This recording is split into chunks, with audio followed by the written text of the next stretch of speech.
دیکھیں مجھے عمران خان نے خود کہا کہ یوکرین کے پریزیڈنٹ نے ان کو فون کیا کہ جی ہمیں اسلحہ چاہیے.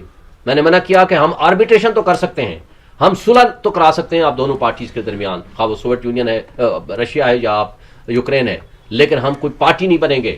آج عمران خان اگر سستا تیل لینے وہاں جاتا ہے, عمران خان جب ملک کی ہونے والی مداخلت کے خلاف بات کرتا ہے تو وہ ان کی نظر میں, جب ایبسولوٹلی ناٹ کی بات کرتا ہے, جب آپریشنز یہاں نہ ہونے کی بات کرتا ہے, جب ڈرون اٹیکس کے خلاف سب سے زیادہ وہ مظاہرے کرتا ہے, کچھ ایسا آئے گا کہ آپ کو بھی تھوڑی آسانی پی ٹی ایم کے لیے آسانی پیدا ہو. بات یہ ہے کہ ہمارے فیصلے اگر امریکہ کرے گا تو بدقسمتی ہوگی. وہ تو کبھی نہیں چاہے گا کہ ہم آزاد ہوں, وہ کبھی نہیں چاہے گا ہم اپنے پاؤں پہ کھڑے ہوں, وہ کبھی نہیں چاہے گا کہ ہم معاشی طور پر انڈیپینڈنٹ ہوں. اور یہی وجہ ہے کہ آپ کی معاشی جو برتری ہو رہی تھی, ان کی خواہشیں ہیں کہ آپ کے ملک کو ہم اتنے برے حالات میں لے جائیں, خدا نہ خواستہ آپ کو وہ مسلط کر کے آپ کو کمزور وہ دیکھنا چاہتے ہیں. امریکہ کبھی نہیں چاہے گا کہ آپ ایک انڈیپینڈنٹ اسٹیٹ کے طور پر خود مختاری کے ساتھ آپ اپنا کام کریں. تو اس لیے وہاں کے پالیسیز کو چھوڑیں. 16 دسمبر ہے, بڑا امپورٹنٹ دن ہے پاکستان کی ہسٹری کے پرسپیکٹو. دیکھیں اس کا ریفرنس بھی دے دیا احمد میر کا. 16 دسمبر کیوں ہوا تھا؟ یہ جب آپ نے اپنے لوگوں کے خلاف فورس استعمال کی, عوام کے فیصلے کو آپ نے تسلیم نہیں کیا, جب آپ نے اپنے محب وطن لوگوں کو جو فاطمہ جناح کے ساتھ کھڑے ہوئے تھے آپ نے ان کا راستہ روکا, اپنی پاپولر لیڈرشپ کو کے گلے گھونٹے, اس کا انجام یہ ہوا کہ آپ کے ہاتھ سے آپ کا ملک دو لخت ہو گیا. اس لیے میں سمجھتا ہوں کہ آج وقت ہے اپنے ملک کو مضبوط کریں, اپنے ملک کی اکانومی کو مضبوط کریں, اپنے ملک کے لوگوں کو پہ ٹرسٹ کریں, اپنے لوگوں کو فیصلہ کرنے دیں.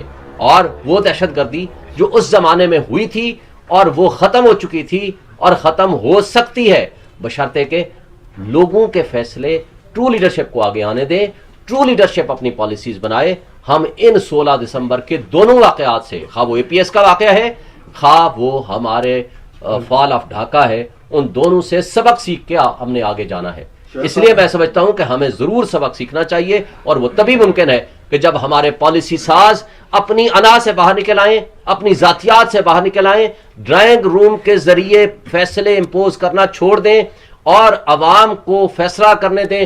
جس شخص نے حقیقی آزادی کا نعرہ لگایا, اپنے ملک کی خود مختاری کا دفاع کیا, آپ اس کا راستہ روک کے ملک کو نقصان پہنچا رہے ہیں. خدا نہ خواستہ ہم ایسے کسانے سے دوبارہ نہ. لیکن آج سوشل میڈیا اور ڈیجیٹل میڈیا کے ذریعے لوگوں تک پیغام اس تیزی کے ساتھ پہنچتا ہے اور پھیل رہا ہے. لوگوں نے فیصلہ کیا ہے کہ ہم ڈرائنگ روم کی پالیٹکس رکھنے والے, سو کارڈ اپوزیشن کرنے والے, وہ آج جو فیصلہ کرتے ہیں عوام ان کو ریجیکٹ کر دیتی ہے. اور نورا کشتی کی مثال آپ نے دیکھ لی. بلاول صاحب نے 3 مہینے بڑی گڈ ول بنا لی تھی اپنی باتیں کر کے, لیکن ایک راو انوار اس کی گفتگو آنے کے بعد اور حافظ نعیم الرحمان کی ایک گفتگو کے بعد کہ ہم عدم اعتماد لے آئیں گے, تو وہ جو سب پہ بھاری ہوا کرتے تھے وہ جھاگ کی طرح بیٹھ گئے اور سب کچھ وہ کہہ دیا جو طاقتور لوگ چاہتے تھے. یہ کمزوری عمران خان کی نہیں ہے, اس لیے کہ اس کی پیسے پراپرٹی ملک سے باہر نہیں پڑی ہوئی, یہ کرپشن میں ملوث نہیں ہے, اس نے کرپشن کا پیسہ ملک سے باہر نہیں رکھا ہوا. یہ لیڈر ہے, ویژنری لیڈر ہے, باقی ڈیلر ہیں. اب ڈیلر کو کیا لگے کہ ان کو تو ڈیل کرنی ہے اپنا مال بچانے کے لیے. جن کا ملک سے باہر پیسہ ہوگا, اقتدار ہوگا, جب ملک سے باہر بچے ہوں گے, ان کی پراپرٹی باہر ہوں گی, ان کا مرنا جینا باہر ہوگا, ان کے انٹرسٹ ملک سے باہر ہوں گے, وہ صرف اور صرف آپ کو غلام بنانے اور یہاں اپنا اقتدار حاصل کرنے کے لیے آتے ہیں. ان کا انٹرسٹ آپ کی عوام نہیں ہوا کرتی. لیکن جس لیڈر عمران خان کا مرنا جینا اس ملک کے ساتھ ہے, اس کی کوئی کمزوری نہیں ہے کہ جس کو یہ بلیک میل کر سکیں. اس لیے آج اس سے یہ ڈرتے ہیں, اس کو اقتدار سے باہر رکھنے کے لیے ہر سازش اور ہر 2 نمبری ہو رہی ہے. میں سمجھتا ہوں کہ یہ ہمارے ساتھ, ملک کے ساتھ جاتی ہو رہی ہے, ملک کے لوگوں کے ساتھ جاتی ہو رہی ہے. اور آج بھی وقت ہے کہ ابھی 1.5 مہینے بعد الیکشن ہونے ہیں, اپنی پالیسیز کو ریکنسیڈر کریں اور عوام کو فیصلہ کریں کہ کوئی بھی انتظامیہ غلط کرے گا, ایکسیس آف پاور کرے گا, ہم عدالتوں کے پاس جائیں گے. جب یہ نہیں ہوگا, بد دلی پھیلے گی, مایوسی ہوگی, انتشار ہوگا, اس کا نقصان ہمارے معاشرے کو ہوگا.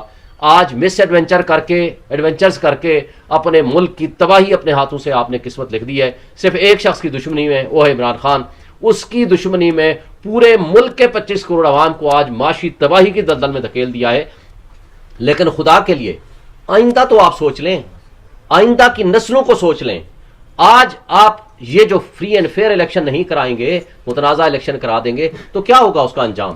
اس کا انجام یہ ہوگا کہ آپ کے پاس کوئی انویسٹمنٹ نہیں آئے گی، کوئی اوورسیز آپ پہ ٹرسٹ نہیں کرے گا، کوئی انٹرنیشنل انویسٹر آپ کے پاس نہیں آئے گا، آپ کا سیاسی عدم استحکام میں مزید اضافہ ہوگا، اور پھر اس کا انجام خدا نخواستہ ہمارے ہاں جو تباہی ہو چکی ہے اس میں مزید اضافہ ہوگا۔ اس کا نقصان ہمارے ملک کو ہوگا، ہماری سیاسی اکائیوں کو ہوگا، چونکہ عمران خان اور پی ٹی آئی فیڈریشن کی علامت ہے۔ پورے چاروں صوبوں میں کے کیپٹلز میں چلے جائیں، آپ فیڈرل کے کیپٹل میں بیٹھے ہوئے ہیں، یہاں چلے جائیں، پورے چاروں پانچوں صوبوں کے ساتھ آپ کے پی میں، اور آپ گلگت بلتستان، اور اس کے ساتھ آپ کشمیر میں، سندھ میں، پنجاب میں، بلوچستان میں چلے جائیں، ساری دنیا کے لوگ آپ کو بتا دیں گے۔ لیکن فیڈریشن کو آپ توڑنے کی کوشش کریں گے تو ملک کی جڑیں کھوکھلی ہوں گی، ملک کی جڑیں کھوکھلی ہوں گی تو نقصان ہماری نیشنل سیکیورٹی کو بھی ہوگا، ہماری 25 کروڑ عوام کو بھی ہوگا، اور اس کے بعد شاید واپسی کے راستے ہمارے بند ہو جائیں۔